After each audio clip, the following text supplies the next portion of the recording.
One thing that did happen during the 60s was some music of an unusual or experimental nature did get recorded and did get released. Now look at who the executives were in those companies at those times. Not hip young guys. These were cigar-chomping old guys who looked at the product that came and said, I don't know. Who knows what it is? Record it, stick it out. If it sells, all right. We were better off with those guys than we are now with the supposedly hip young executives who are making the decisions of what people should see and hear in the marketplace. Success in the music business begins with a dream, a vision.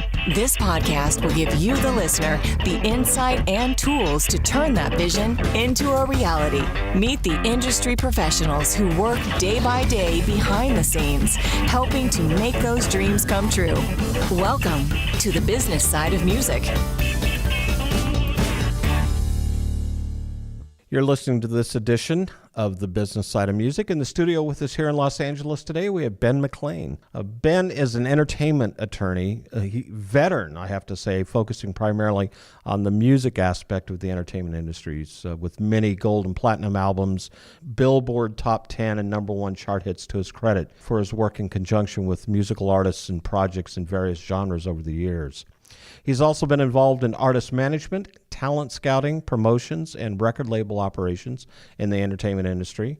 Ben has been a music business instructor at Musicians Institute and Los Angeles College of Music, a speaker at numerous prestigious music conferences such as South by Southwest and NAMM, one of my favorite events to attend whenever I can, and is the author of hundreds of entertainment business articles that have been published in various books, magazines, and blogs.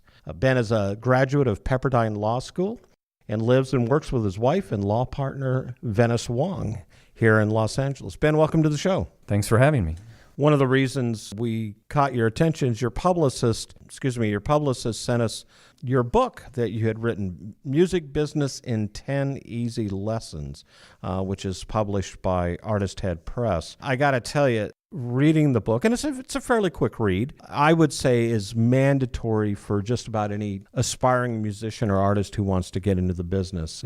Going through your different chapters, covering everything from copyrights and trademarks to management deals, royalties, and even talking about investors getting on board. I think it's a great thing to have. What gave you the idea to write this? Well, over the years, I get a lot of calls and emails, and I've had a lot of clients, mostly newer clients I noticed had the same issues they were dealing with when you're entering the business. And this is mostly representing musicians and bands and songwriters, producers, things like that. But a lot of the same questions and issues kept coming up over and over again. So after a while, I got pretty good at answering those. And I thought, well, it might be a good idea just to put it down in writing and just have it somewhere where people could have it all in one place. I know there's a lot of books out there, but this is really, it's very simple and easy to read, and I really tried to hone in on the things that I thought would be helpful to more entry-level people. You know, it's a jumping off point, obviously.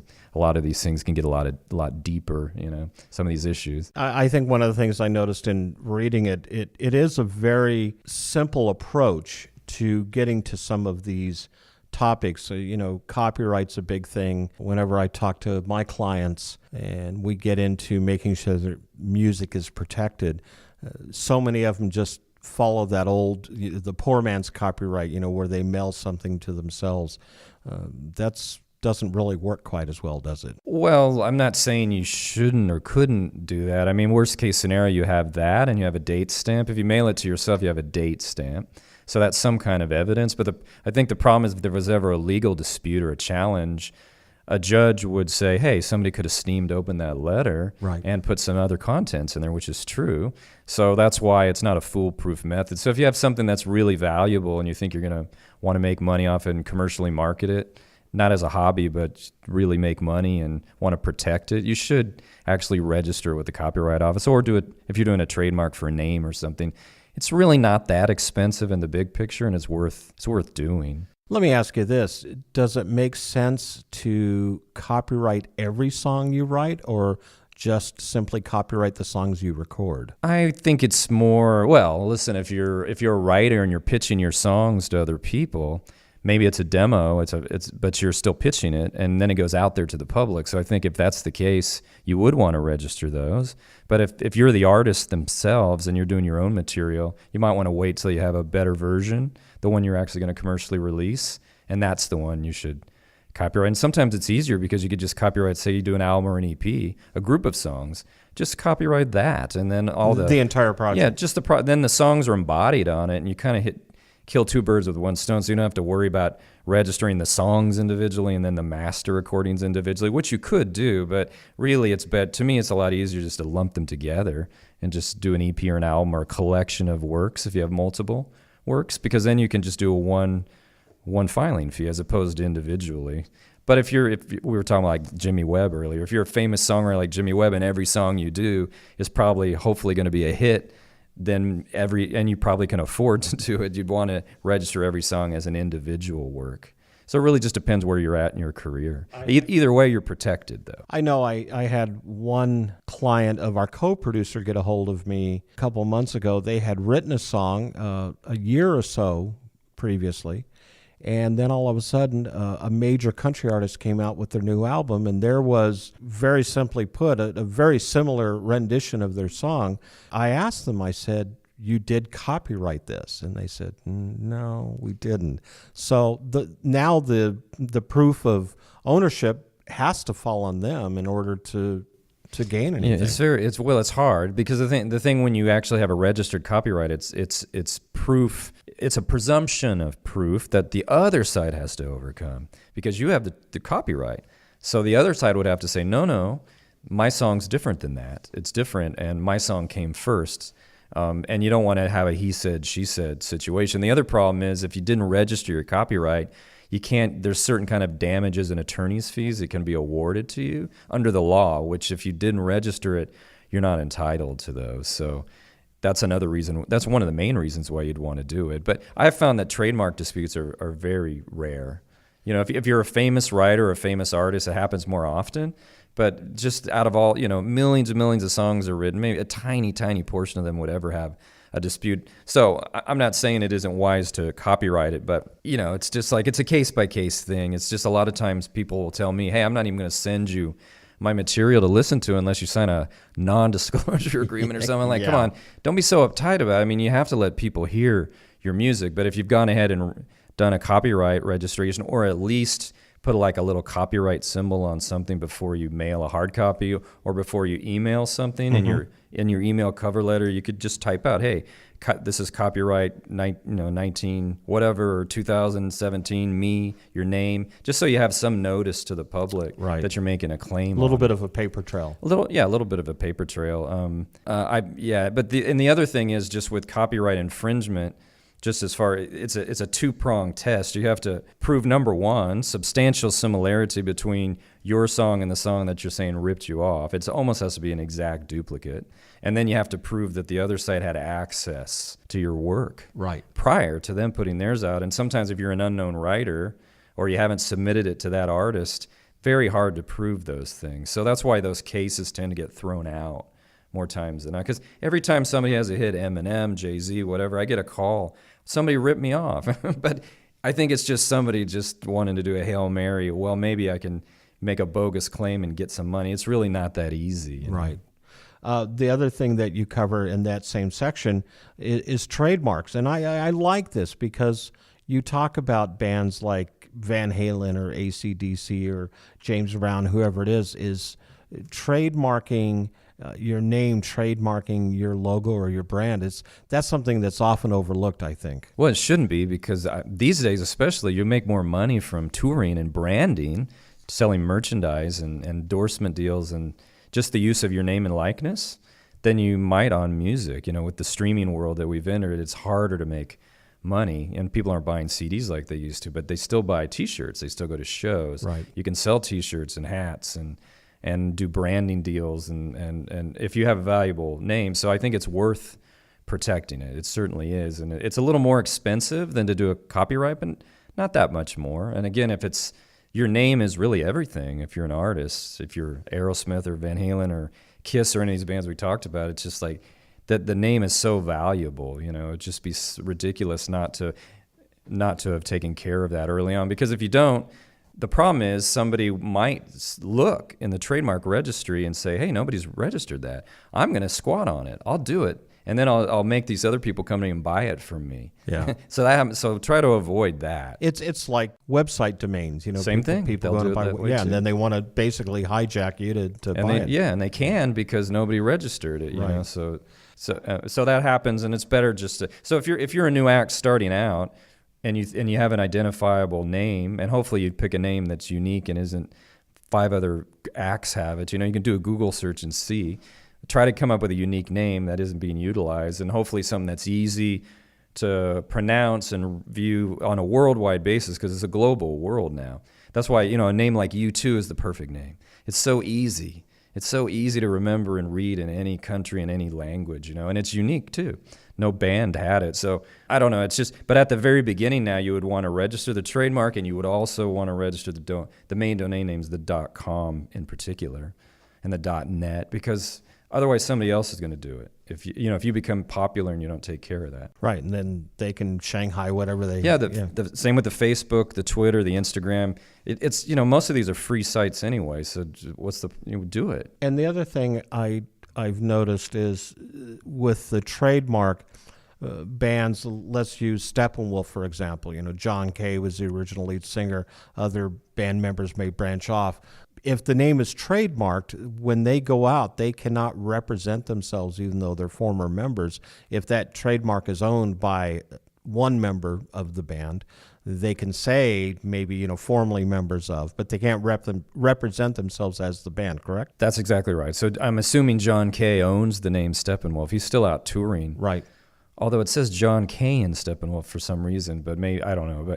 But yeah, I haven't seen any other bands out there. But yeah, that's the one that just popped into my head. But I'm sure he's smart enough to have done it.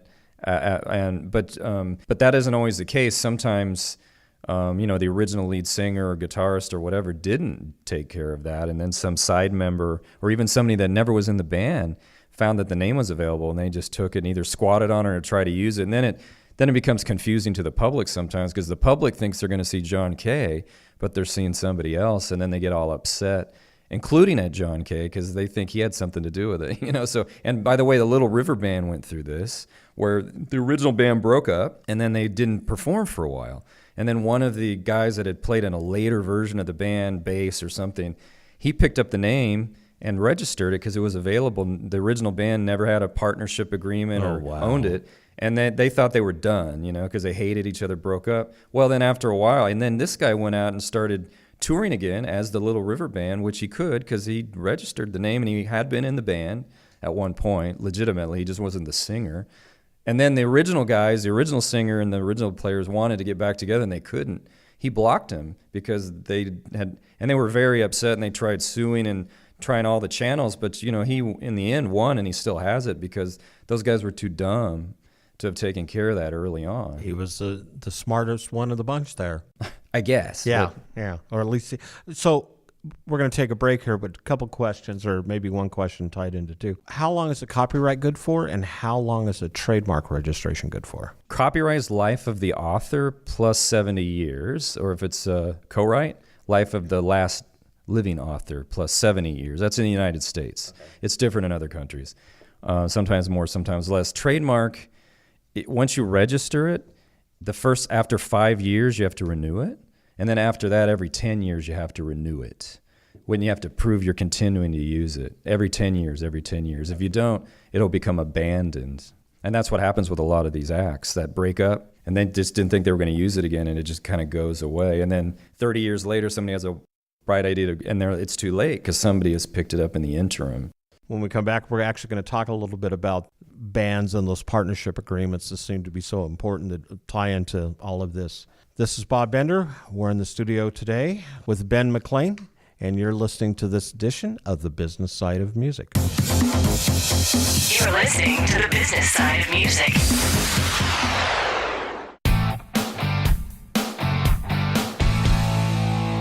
Hi, this is Vinny Rebus, the founder of Indie Connect.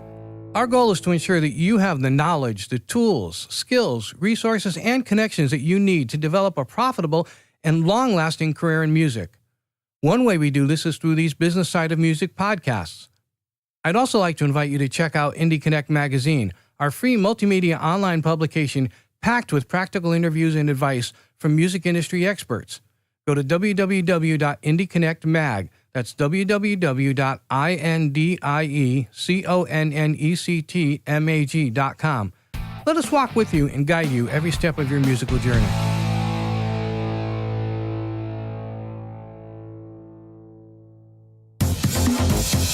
You're listening to the business side of music. This is Bob Bender. We're in the studio today here in Los Angeles with attorney Ben Mclane, going over his book that he has written called The Music Business in 10 Easy Lessons. It's published by Artist Head Press, and we'll talk about it towards the end on how you can get a copy of it. But Ben, as we go through the book, and we're not picking it out chapter by, or I shouldn't say paragraph by paragraph, but there's some topics I want to talk about. So you had one chapter in there on band and partnership agreements. Now, I'm a former musician, played in rock and roll bands in high school and college, and then went out and toured with other bands for years. You get together with your buddies, you form a band in a garage, you get a little bit successful, and you get out there and you have that record deal. Okay, there's 4 of us, we'll just split everything evenly. That's fine until, as you said, something happens. You really need to have this partnership agreement, don't you? I think you need something in writing just to cover some highlights. And by the way, if there's 4 people in a band and you don't have a written agreement, it's assumed everything's equal. You would split all the money equally, the songwriting, everything. And that's not always the case, because in a lot of bands, maybe there's 1 or 2 primary writers, and they may or may not want to share the songwriting equally. Although I've found in the interest of group harmony, I think bands like U2 and REM, the reason they were together so long is because that's how they did it. Even they just didn't worry about it. They just split everything equally. And in other bands like the Stones and the Beatles, it was 2 people usually wrote those songs.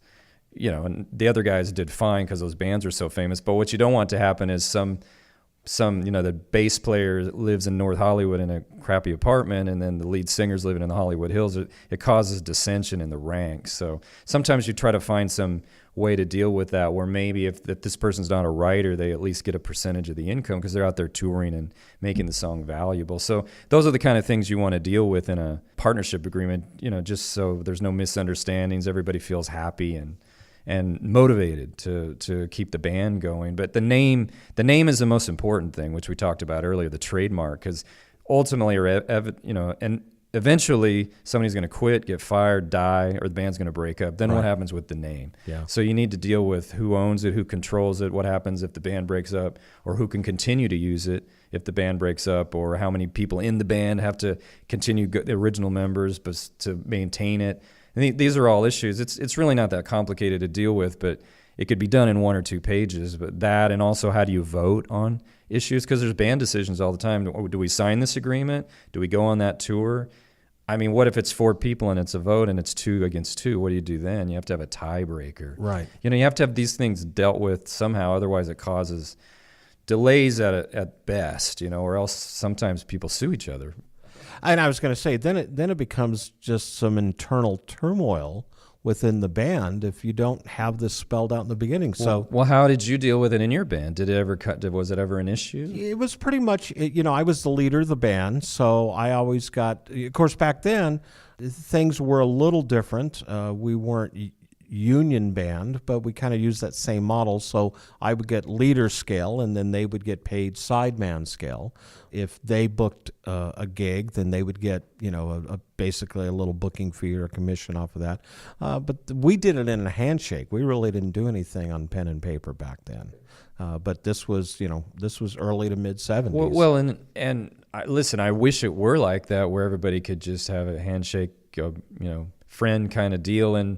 But sometimes things change, especially when a group's successful. Sometimes things change, money comes in, and then people change. So it's better. And then it's very hard to go back after the fact and deal with these things sometimes, especially if there's a dispute. It's much easier when you're friends to sit down and do it. But that's another thing. Yeah, sometimes there might be a band leader. Maybe that person formed the band or kind of does the majority of the work, or maybe puts more money into it. So they might be more entitled to more of the split of the money, or more voting. Those kind of things. Again, if you didn't have it in writing, it would be assumed everything's equal, and that may not always be the case. But the only time you ever have issues is when, you have issues. When you have a dispute, and then all of a sudden everybody's like, well, what do we do about it? But it's much better not to have to get lawyers and things involved if you don't have to. Well, and like you said, things happen. There's a certain amount of attrition. I think The Who is a perfect example. You started out with 4 guys.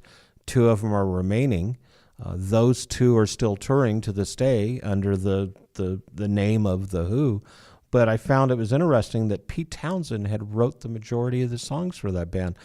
John Entwistle, in fact, the bass player who has since passed away, really had no ownership of any of the songs. And Pete and Roger, from what I read in the book, they took it upon themselves to take care of John Entwistle, the bass player, because they didn't have that publishing money coming, that songwriting coming in. So, I think it's important to have those deals. Let's jump to publishing for just a minute. We talk about it a lot on our different podcasts.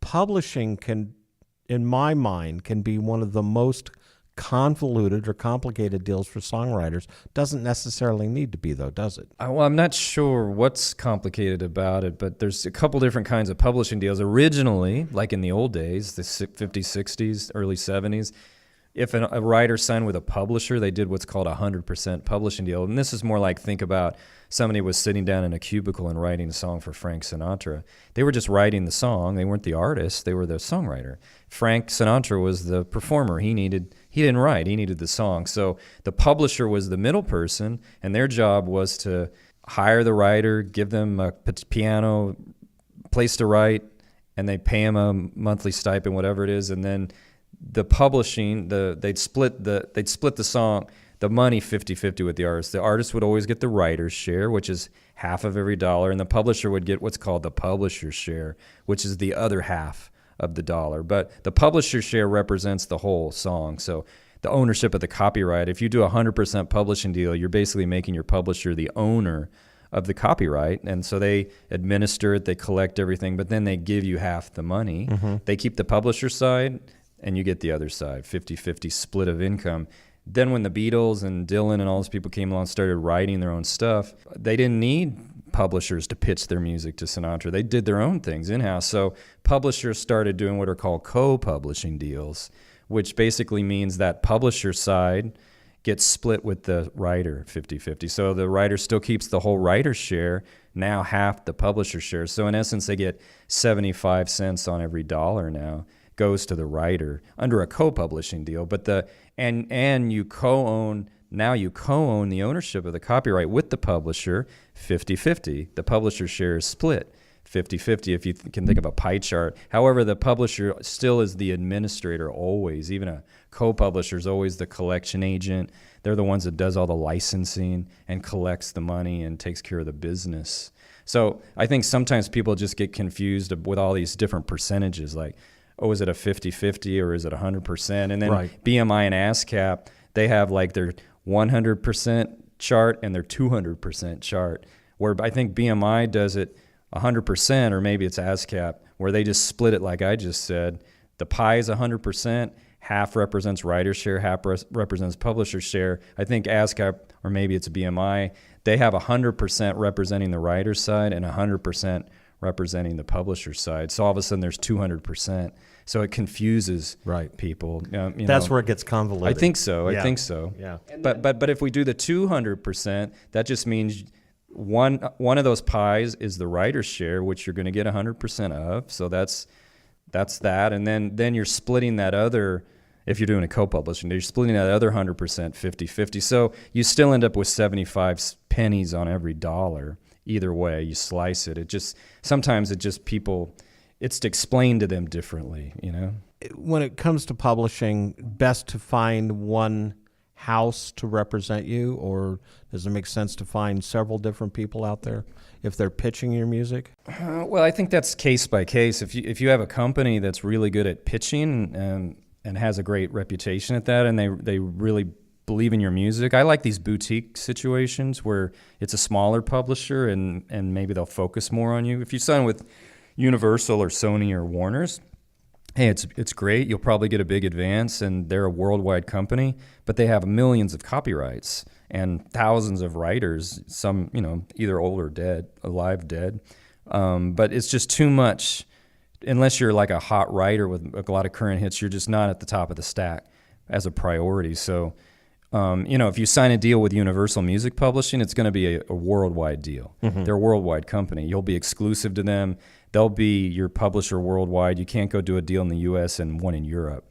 Unlike, if you sign with a small publisher in the U.S., maybe you could do a separate publishing deal in Asia and South America or something. And there's reasons for doing that. However, just for ease, to me, it's better to be with one company, because otherwise it's just very confusing. You just want to make sure it's a company that's really going to focus on you and make you a priority. So it just depends. It's situational, really, We're going to take a break. When we come back, I want to chat a little bit about where the manager comes into play, because what you've just explained can very easily get complicated if you let it. So, or if you allow it. And let's face it, most musicians, not all, but most musicians out there are very creative, but they're not business-minded. They don't have a business side to them.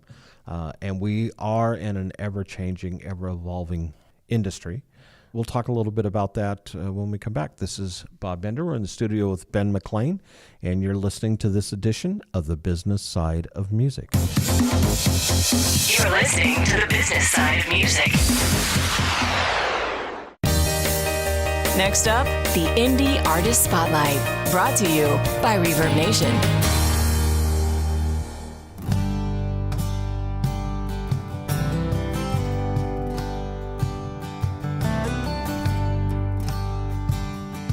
Hi, y'all. My name is Brendan Young, and I am a proud member of Reverb Nation. She's the feeling of a lazy summer evening. When you think of love, well, she's the meaning, she's the magic of the moon and stars. I am originally from Aniana, Alabama, and currently live in Muscle Shoals, Alabama. She's the simple life like the days of old. She's the feeling stirring deep inside my soul. When I strum this old guitar. Growing up, my musical influences as far as genres go were things like folk and bluegrass and old Southern gospel hymns. As far as artists go, people like George Strait and Josh Turner are great influences on my style and the way that I sing and the way that I write. Her kind of love is the kind you'll never forget. She's the kind of woman that you pray one day you'll find. Oh, you pray one day you'll find. Over the past few years, I've greatly enjoyed all the opportunities that I've gotten to play at smaller venues, such as restaurant venues, all over the state of Alabama and even in some neighboring states, and playing some small festivals here and there. But then this past summer, I got the opportunity to go to Branson, Missouri, and be a featured performer in a show that was a country rock show on the Showboat Branson Bell. So that was an incredible opportunity, and I had a lot of fun with that. Here recently, my band and I got to open for James LeBlanc, who is a legendary singer-songwriter from right here in Muscle Shoals, Alabama. And then the next day, we turned right around and went and played a car show down in my old hometown of Aniana, Alabama. That all of this started with hello.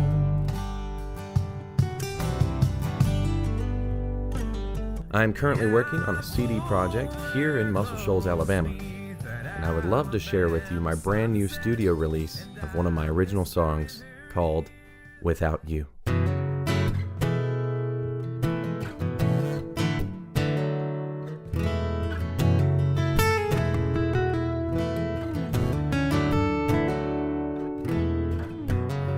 When I'm missing home, when I'm feeling all alone, when I'm wanting feeling to be holding you. Your memory gets me through. I could never love another more. You're everything that I've been searching for. I could go my whole life and never find a love so true. Every time I think about you, my heart skips a beat, and I get to wishing that you were lying here with me. I wanna roll over and kiss you until the morning light. Don't think I'll last the night lying here without you. Every night I go to bed hoping that I dream of you, and every day I fall again and our love is made brand new. I can't stand being so far away, so far apart. My love, you have my future, my everything, my heart. Every time I think about you, my heart skips a beat, and I get to wishing that you were lying here with me. I wanna roll over and kiss you until the morning light. Don't think I'll last the night lying here without you.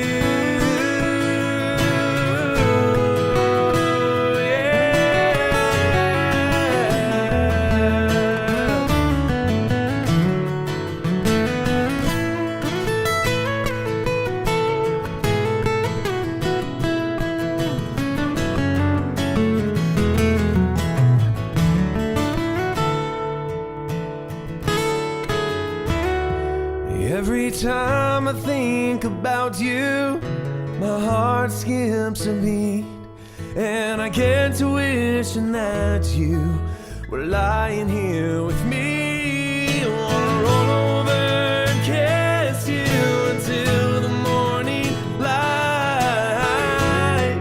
Don't think I'll last the night. Every time I think about you, my heart skips a beat, and I get to wishing that you were lying here with me. I wanna roll over and kiss you until the morning light. Don't think I'll last the night lying here without you. Oh, lying here without you.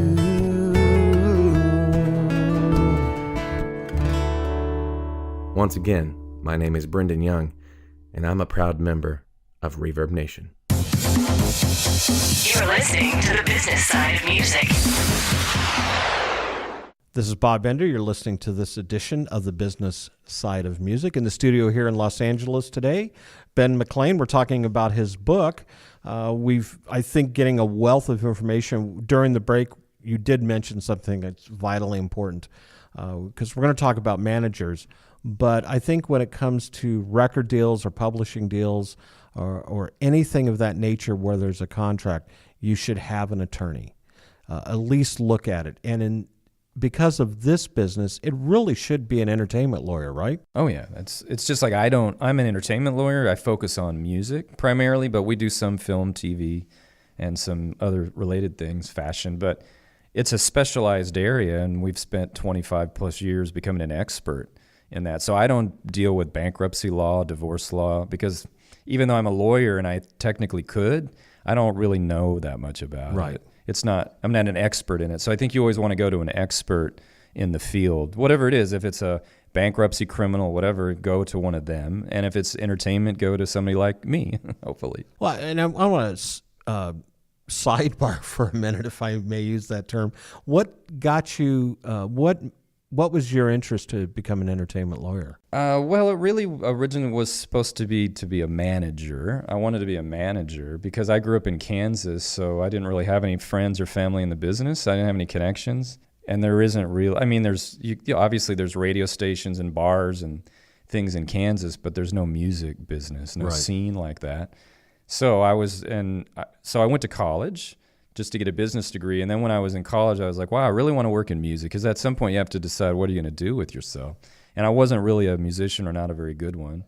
So I thought, well, I can work on the business side of things. And you could be a manager, an accountant, lawyer, agent, all this. So I was thinking, well, I want to be a manager. And I noticed some managers actually had been lawyers or still lawyers. And that's true even to today. Some lawyers become managers and vice versa. But anyway, so I thought, well, I don't really know how to be a manager. I'll go to law school and get a degree, but I'll become a manager, and then I'll have the law degree to fall back on. Not really thinking I was ever going to practice law, because I really wanted to be a manager. And I worked in management for a while. I worked for a guy named Tim Neese, who was managing Ricky Lee Jones and the Posies and Bruce Hornsby at the time. So, and that was cool. I was learning a lot, and I was trying to bring in some young acts myself. But in those days, I didn't really realize the level an act has to be at to really make it. Right. Because, when you're young, you just think, oh, I just saw a band at the Whiskey, they're great, and they're going to be superstars. But then there's a lot of factors involved in that, and I learned really quick. And then I was doing things on the side, and I just wasn't making any money at it. But I learned a lot as a manager, because when you're a manager, you do everything. Unless you're working for a huge management company, you wear all the hats. So I was the booking agent, I was the roadie, I was the publicist, I was the manager, I was the advisor, the babysitter, and I met a ton of people, because when you're the manager, you're like the quarterback. So I was meeting A&R people and agents and lawyers, and so it was cool, So I met a lot of people, and some of those connections I still have to this day. This is a long time ago. But at some point, I just decided, well, I need to make a living. So I just started practicing law. But even that way, I was working at firms that didn't do entertainment, and I just got a P.O. box on Sunset Boulevard and just started saying I'm an entertainment attorney, and started going to clubs and handing out cards and just trying to pretend I was a entertainment attorney. Right. Because I really wasn't. You have to learn, get clients. And nobody was giving it to me. So that's how it started, and it evolves from there, because eventually you get clients, and a few of them actually have some careers. And if you're good at what you do and consistent, and people like you, then eventually you get more clients and you can have a business. But I never really intended to make it a long-term thing, believe it or not. It's just how it happened. But here you are after all these years. Yeah, and after a while, that's what you become, And it's hard to change at some point. It's very hard to do a 180 and do something else. Although I could be a manager at this point. I've worked with so many great managers, and I've seen what they can do. But I really think, you need to be part of a management company these days. It's hard for one manager, I think, to do it all. And I think with managers, one of the things we used to say to artists that would come into the record label, well, I need to find a manager. And we would always say to them, you need to have something to manage in order to have a manager. You need to go out and find an attorney first, and then maybe find an accountant. And those people, if they're sharp, like you said, can either become your manager, or they can connect you with someone who's going to be a good manager. But I definitely think managers play a vital role, whether they're a career manager, an artist manager, or they're a business manager, or even, what I did for a long, long time as a tour manager. And you're right, you do become this person of many hats. I was kind of babysitting 101, and I'd become a travel agent, or I'd, a marriage counselor, or whatever you had to be, and the artist manager is sitting behind the desk is doing the exact same thing. But you also have a career. And so in order for that manager to do all of those little personal things that need to be done, you have to be generating some money for them so they can do it, and that's where you have to have a career. Part I forgot to mention, if you didn't know, managers work strictly on commission. So if the artist isn't making a buck, the manager doesn't make their 15 or 20%. Right. That was the problem I was having. I thought I had great artists, but they weren't famous yet. They weren't making any money, so I wasn't making any money either. At least as a lawyer, you can charge for your fees. You can do something on spec or a percentage if you want, but most people work for fees. Yeah. Hourly, percentage, retainer, or whatever. There's a lot of different ways lawyers get paid, but at least it was a way for me to actually survive. And I think that's something too, is, the money you spend for a good entertainment lawyer is worth its weight in gold. But a good manager who's working off a commission, if they truly believe in you and you have something, they're going to go out and hustle and find you that deal, whatever that deal is, whether it's a record deal or it's a tour or film, television, music placement. They're going to do their part to make money for you too, but it's not going to come down to just, like you said, playing in the Whiskey or the Troubadour or wherever. You've got to have some consistent income. So yeah, well, the artists that I've seen make money and have a career, they eventually need to get a record deal. There's exceptions, of course.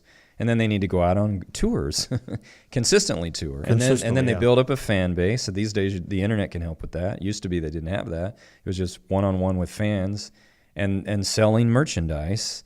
And this leads to other opportunities, film and TV placements, and maybe a publisher comes. And then you have a whole team of people pushing you. It's like a puzzle. It all comes together at some point. But you can't do it just by being a hobbyist in your backyard and playing the local bar every couple months. Right. Yeah, it doesn't make sense. And of course, you talk about royalties and record deals. That's a deep pool that could be an entirely different episode. One of the things I do want to cover is you talk about investors. And I know that I've worked with some artists in the past that didn't have the financial resources. We thought they were good enough to go into the studio and do something and maybe pitch. So we would suggest to them to go out and find investors. Now, they'll always, in fact, I just got a text from a songwriter the other day back in Virginia who said, hey, I've got this great song, but I need some money to get into the studio. Do you know anybody? Is that something that's viable? Are there investors out there that want to get behind these artists? Well, my experience with investors is somebody usually is either a friend or family member of the artist. Right. Or a fan of the artist, and they come to the artist and offer it. Maybe the artist begs for it, and that's how it happens. But it's never been me finding an investor. Like, I don't really know of a pool of investors that are out there investing in bands and artists.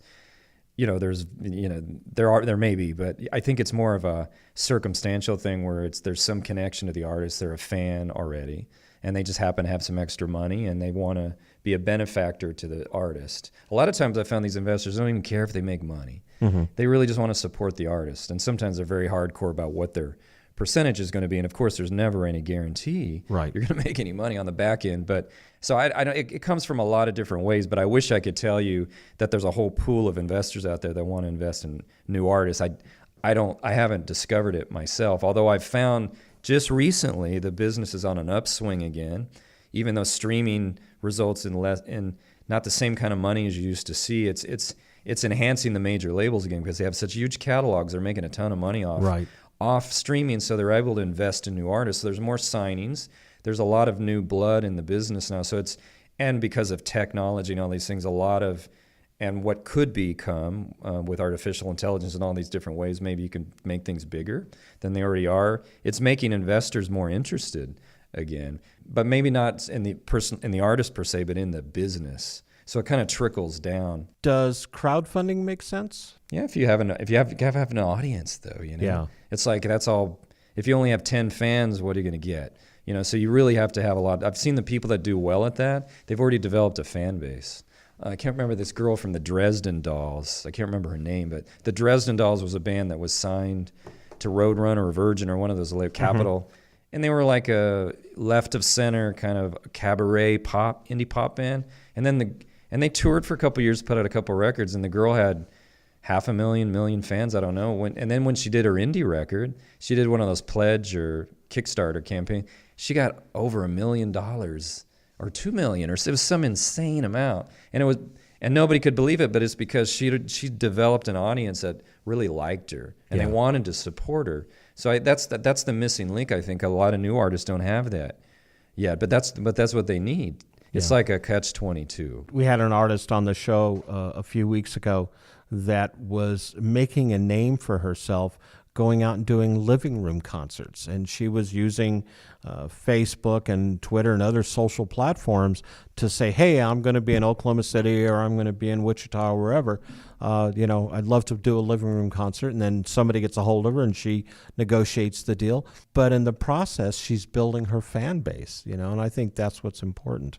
Well, and I like those house concert things. Although if you're playing in somebody's house, maybe you could only fit 25, 50 people in there. So it's a slower build, but it's a good way. Because what I found is those end up becoming real fans. Because when you're doing the house concert, you get to meet every one of them face to face, and you make that kind of it becomes more of an connection. intimate setting. Yeah. And then those people tend to want to buy and support the artist's current and future projects. And then, of course, with the internet, they can tell their friends, and it could become viral in a sense. But it just takes longer to develop an audience that way. But the other good thing about house concerts, you get to keep the money. Maybe it's $1,000 plus whatever tips people want to give you. Mm-hmm. If you play the whiskey, you're lucky if you get paid anything. You might have to you're pay usually them. paying, yeah. You might have to pay them. So I like it. I'm surprised more people don't do it. However, it's a sound issue too, because it's more of an acoustic setting. If you're like a heavy metal band, you can't do it. You're better off if you're a solo artist or you're a duo or something like that.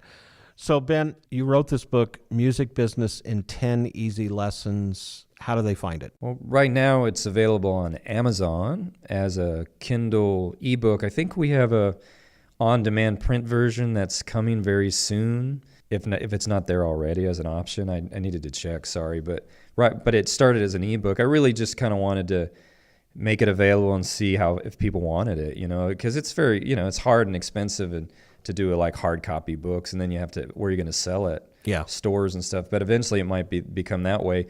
But that's how it's available now, and it might end up becoming a series of books too. But this was the first one, so it's $9.99. So hopefully it's affordable for people. I think it's money well worth spent, especially if you're a new artist trying to figure it all out. How can they find you? And then me, it's Ben Mclane, BenMclane, and I'm on the internet. I have a website. All my information's there.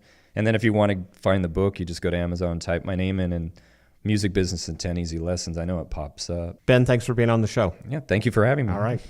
If you're interested in learning more about our show, drop us a line at musicpodcast@mail.com.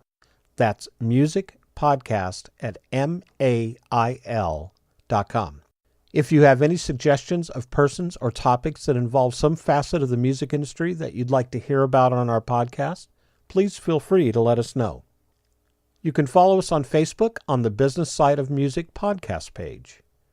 You can also find us on Twitter at Music Business Podcast. Also, if you're listening to this podcast on iTunes, post a review on what you think of our show. This is Bob Bender, and you've been listening to this edition of The Business Side of Music. The Business Side of Music is the creation of Tom Sabella and Tracy Snow and is produced by Bob Bender. Co-producer for the show is Vinny Ribas. The Business Side of Music is recorded at Music Dog Studios in Los Angeles, California and Nashville, Tennessee. Production sound design by Keith Stark. Voiceover and promo by Lisa Busan.